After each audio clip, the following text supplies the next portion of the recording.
श्री शिवाय नमस्तुभ्यम। हर हर महादेव। हम सभी जानते हैं नवरात्रि की अष्टमी और नवमी तिथि आ गई है और नवमी और अष्टमी तिथि बहुत ही पावन होती है।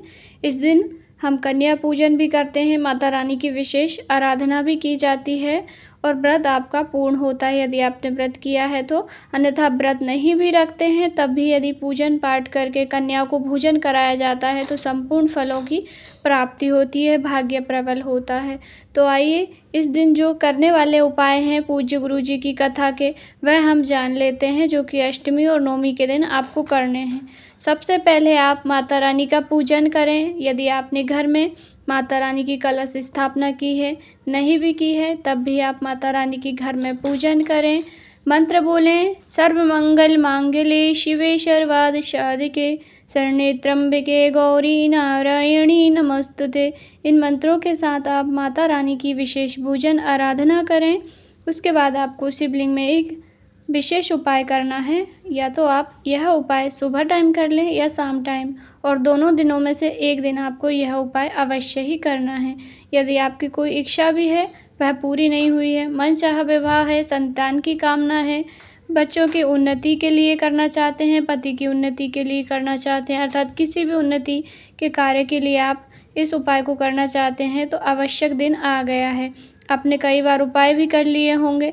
यदि आपने कर भी लिया है यह उपाय तब भी आप कीजिएगा। विशेष तिथियों में विशेष उपाय किए जाते हैं तो उनका फल हमें तुरंत मिल जाता है। करना क्या है इस उपाय के अंतर्गत, आइए जान लेते हैं। आप सभी को प्रयत्न करना है कि आप 2 बेलपत्री ले लें। अब बेलपत्री आप भगवान भोलेनाथ की शिवलिंग पर से चढ़ी हुई भी ले सकते हैं और आपको प्राप्त हो जाती है तब भी आप ले सकते हैं।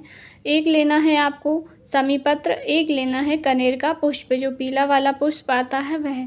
यदि आपको शमी पत्र नहीं मिले तो आप उसके स्थान पर एक अक्षत का दाना, साबुत वाला चावल का दाना ले सकते हैं।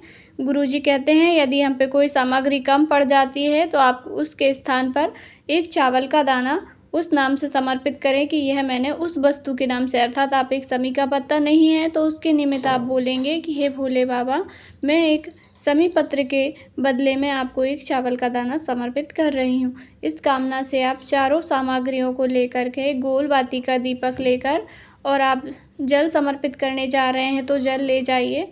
पूजन की सामग्री वगैरह लेकर के आपको जाना है भोलेनाथ जी के मंदिर।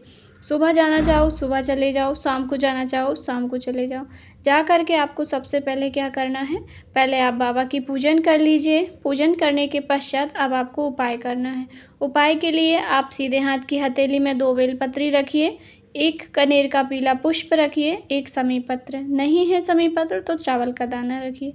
लेने के पश्चात आपको माता अशोक सुंदरी के स्थान पर स्पर्श कराना है। आप सभी जानते हैं शिवलिंग में माता अशोक सुंदरी के स्थान पर स्पर्श कराने के पश्चात शिवलिंग में माता पार्वती का हस्तकमल होता है, वहां पर स्पर्श कराइए।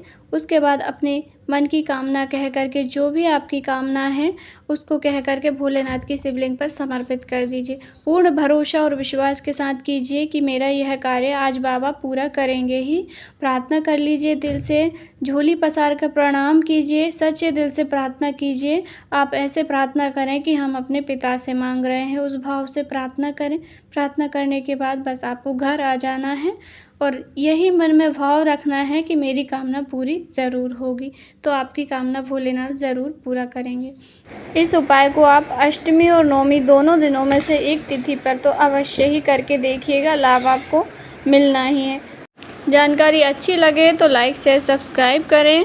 यदि आपको इस वीडियो से संबंधित कोई मन में सवाल है, कहीं कुछ समझ नहीं आए तो आपका अपना चैनल है, अवश्य ही पूछिएगा, मैं आपको रिप्लाई ज़रूर दूंगी। मन में कोई सवाल नहीं है तब भी कमेंट में हर हर महादेव जय माता दी ज़रूर से ही टाइप करें। जयकारा लगाने में कुछ नहीं जाता है, एक बार भगवान का नाम आ जाता है पुण्य की प्राप्ति होती है।